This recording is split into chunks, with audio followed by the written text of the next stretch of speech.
ஸ்ரீ குருப்யோ நமக. ஹரிஹி ஓம். ஜெய் புவனேஸ்வரி.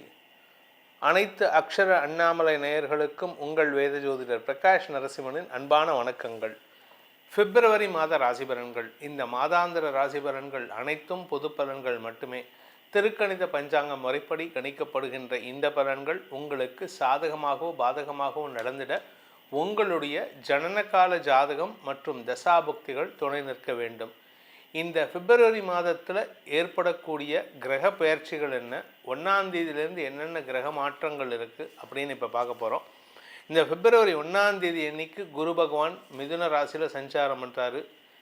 சந்திரன் தன்னுடைய சொந்த வீடான கடகராசியிலிருந்து தன் பயணத்தை துவக்கிறாரு. சிம்ம ராசியில் கேது, கும்பராசி மகர ராசியில் சூரியன், புதன், சுக்கிரன், செவ்வாய் ஆகிய கிரகங்களின் சேர்க்கை. இதில் செவ்வாய் உச்சபலத்தோடு இருக்கார். கும்பராசியில் ராகு இருக்கார். மீன ராசியில் சனி பகவான் சஞ்சாரம் பண்ணுறாரு. இந்த மாதத்தில் மாத ஆரம்பமான பிப்ரவரி 3ஆம் தேதி அன்னைக்கு புதன் மகர ராசியிலிருந்து கும்பராசிக்கு பயிற்சி ஆகிறாரு. பிப்ரவரி 5ஆம் தேதி அன்னைக்கு சுக்கிரன் மகர ராசியிலிருந்து கும்பராசிக்கு பயிற்சி ஆகிறாரு. பிப்ரவரி 12ஆம் தேதி அன்னைக்கு சூரியன் மகர ராசியிலிருந்து கும்பராசிக்கு பயிற்சி ஆகிறாரு.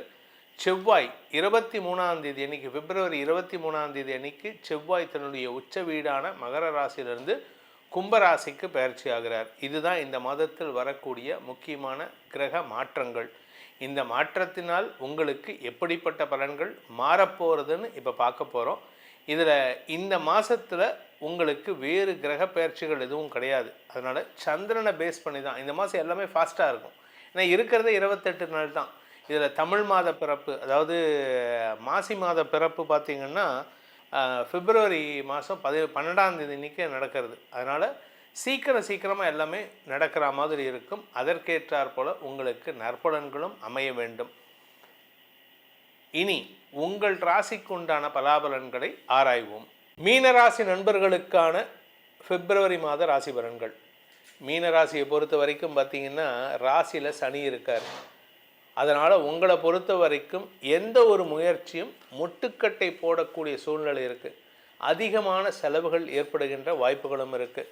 இதில் விரயஸ்தானத்துக்கு குரு பார்வை. அடுத்தவங்களுக்கு உதவி செய்யாலும் செலவு, அடுத்தவங்களை நம்பினாலும் செலவு. அதனால் என்ன பண்ணுறது, யாரையும் நம்ப முடியாது. எதிரிகளுக்கு செலவு பண்ணுறீங்க. அதனால் நீங்கள் யாரை நண்பன்னு நம்புகிறீங்களோ அவங்களுக்கு உதவி பண்ணுங்கள். அதை விட்டுட்டு நீங்கள் அவனுக்கு உதவி பண்ணாமல் விட்டுட்டிங்கன்னா எதிரிகளுக்கு செலவுகள் ஏற்படுறதுக்கான வாய்ப்பு இருக்குது. ஆரோக்கிய விஷயத்தில் மருத்துவ செலவுகள் ஏற்படும். அதுவும் குறிப்பாக நீங்கள் ஆண்கள் ஒரு 30 வயசுலேருந்து 60 வயசுக்குள்ளே இருக்கீங்க, இல்லை 70 வயசுக்குள்ளே இருக்கீங்கன்னா உங்களுடைய இடுப்பு பகுதி, கால் முட்டி பகுதியில் மருத்துவ செலவுகள் ஏற்படுகின்ற வாய்ப்புகள் இருக்குது. அதே சமயம் உங்களுடைய ராசியில் சனி இருக்கார். விரையாதிபதி ராசியில் இருக்கிறதுனால நீங்கள் எதை செஞ்சாலும் அது செலவாகத்தான் முடியும். அதனால் எந்த ஒரு புதிய விஷயத்தையும் தவிர்ப்பது நல்லது. தசமஸ்தானத்துக்கு சனி பார்வை, குரு பார்வையும் இருக்குது. இதில் 9ஆம் வீட்டு அதிபதி பாக்யாதிபதி உச்சமற்று இருப்பதன் மூலமாக தந்தைக்காக ஏற்பட்ட சுப செலவுகள் சந்தோஷத்தை ஏற்படுத்தும். அது லாபஸ்தானத்திலேருந்து விரயஸ்தானத்துக்கு வந்து குரு பார்வை வரதுனால உங்களுக்கு அலுவலக ரீதியான முதலீடுகள் செலவுகளை ஏற்படுத்தும். நீங்கள் சொந்தமாக பிஸ்னஸ் பண்ணாலும் சரி, இல்லை நீங்கள் வேலைக்கு போனாலும் சரி, வேலைக்கு போனீங்கன்னா ஆஃபீஸில் யாராவது ஒருத்தர் உங்களுக்கு ஆப்போசிட்டாக பேசுகிறவன்ட்டு நீங்கள் பணத்தை கொண்டு போய் கொடுப்பீங்க. இது என்ன சொல்கிறது, வேறு வழி இல்லை. உங்களுக்கு பணம் போகணும், பணம் செலவாகணும். பணம் போகணும்னு நஷ்டம் ஆகாது, செலவாகணும். அதே சமயம் அரசாங்க ரீதியாக உங்களுக்கு சில செலவுகள் ஏற்படுறதுக்கு வாய்ப்பு இருக்குது. நீங்கள் ஏதாவது கவர்மெண்ட்டுக்கு செலுத்த வேண்டிய வரி பாக்கி இருந்ததுன்னா இப்போ இந்த மாதம் பிப்ரவரி மாதம் 12ஆம் தேதிக்கு மேலே செலவுகளாக வரக்கூடிய வகையில் இருக்குது. தந்தை வழியிலும் சில சுப செலவுகள் ஏற்படுறதுக்கான வாய்ப்புகள் இருக்குது.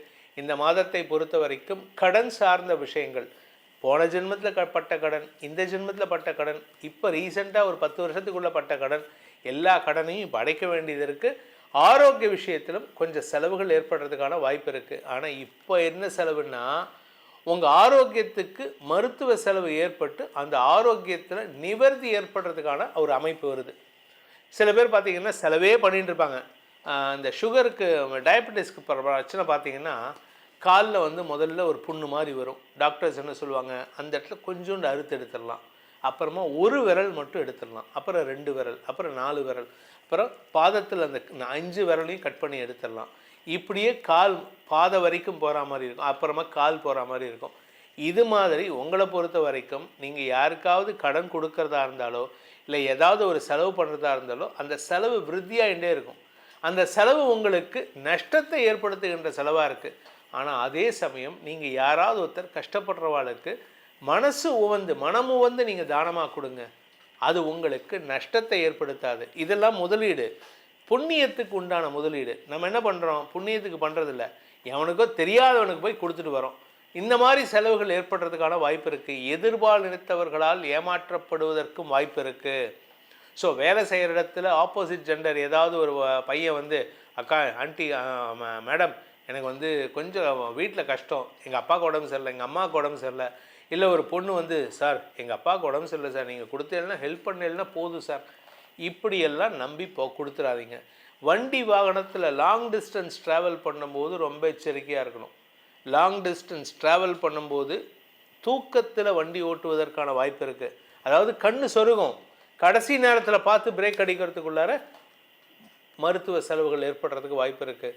அதே மாதிரி லாங் டிஸ்டன்ஸ் எங்கேயாவது போகிறீங்க அப்படின்னா அந்த இடத்துல புதுசாக நபர்கள் யாராவது இன்ட்ரடியூஸ் ஆனாங்கன்னா அவங்கள நான் டூ வீலரில் கூட்டிகிட்டு வரேன், இந்த நடுவழியில் பிக்கப் பண்ணுறேன், இந்த கதையெல்லாம் பண்ணாதீங்க. இந்த தயவுதாட்சண்யம், சாஃப்ட் கார்னர் இதெல்லாம் அவாய்ட் பண்ணுங்கள். அப்படி ஏதாவது நீங்கள் சிக்கலில் மாட்டினீங்கன்னா உங்களுக்கு அரசாங்க ரீதியான சிக்கல்கள் வருவதற்கு வாய்ப்பு இருக்குது. அதே சமயம் நிலம் சார்ந்த முதலீடுகள் உங்களுக்கு செலவுகளை ஏற்படுத்தும். இப்போ நிலம் சார்ந்த முதலீடுனா சொந்த வீடு வாங்கலாம், வண்டி வாகனம் சார்ந்த முதலீடுகள் செய்யலாம், தொழில் ரீதியாக முதலீடுகள் செய்யலாம், இதெல்லாம் செலவு பண்ணலாம். ஆனால் யாரை நம்பியும் பணத்தை கொடுக்கக்கூடாது. எதுவாக இருந்தாலும் நீங்கள் ப்ரிலிமினரி எக்ஸாமினேஷன் பண்ணிட்டு பண்ணுறது நல்லது. படிக்கின்ற குழந்தைகள் மேன்மை அடைவார்கள். படிக்கின்ற குழந்தைகளால் குடும்ப கௌரவம் உயர்வதற்கான யோகம் ஏற்படும். இந்த மாதத்திற்கான பரிகாரம் அப்படின்ட்டு பார்த்தேன்னா, இந்த மீனராசி நண்பர்களை பொறுத்த வரைக்கும் துர்கா சப்த ஸ்லோகி கம்பல்சரியாக படிக்கணும். ஏன்னா எதிரிகள், மறைமுக எதிரிகள் இருக்குது. அது மட்டும் இல்லாமல் உங்களுக்கு எதிர்பாலினத்தவர்களால் சிக்கல் வராமல் இருக்கிறதுக்கு நீங்கள் ஆஞ்சநேயரையும் விநாயகரையும் கெட்டியாக பிடிச்சிக்கணும். காலையில் விநாயகர், சாயந்தரம் ஆஞ்சநேயர், இவங்க 2 பேர்த்தையும் வழிபட்டுட்டு வாங்க.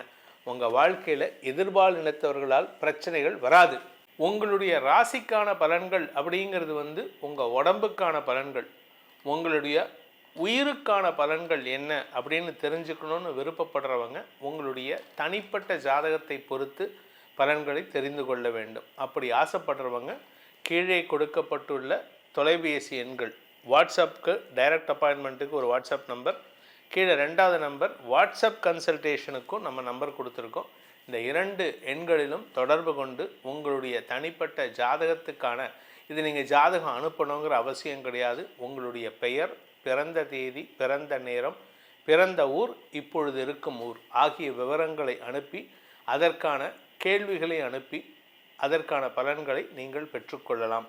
இதன் மூலமாக உங்களுடைய அடுத்த ஒரு வருடம், அடுத்த வருஷம் எப்படி இருக்கும், இந்த 2026 எப்படி உங்களுடைய எதிர்காலத்தை மாற்றி அமைத்து கொள்ளலாம் என தெளிவு பெறுவீர்கள். இதன் மூலமாக உங்களுக்கு அனைத்து விதமான க்ஷேமங்களும் ஏற்பட வேண்டும் எனும் அடியேனின் பிரார்த்தனையை சமர்ப்பித்து உங்கள் அனைவருக்கும் நல்வாழ்த்துக்களை தெரிவித்துக் கொண்டு உங்களிடமிருந்து விடைபெறுவது உங்கள் வேத ஜோதிடர் பிரகாஷ் நரசிம்மனின் அன்பான வணக்கங்களுடன். நன்றி, வணக்கம்.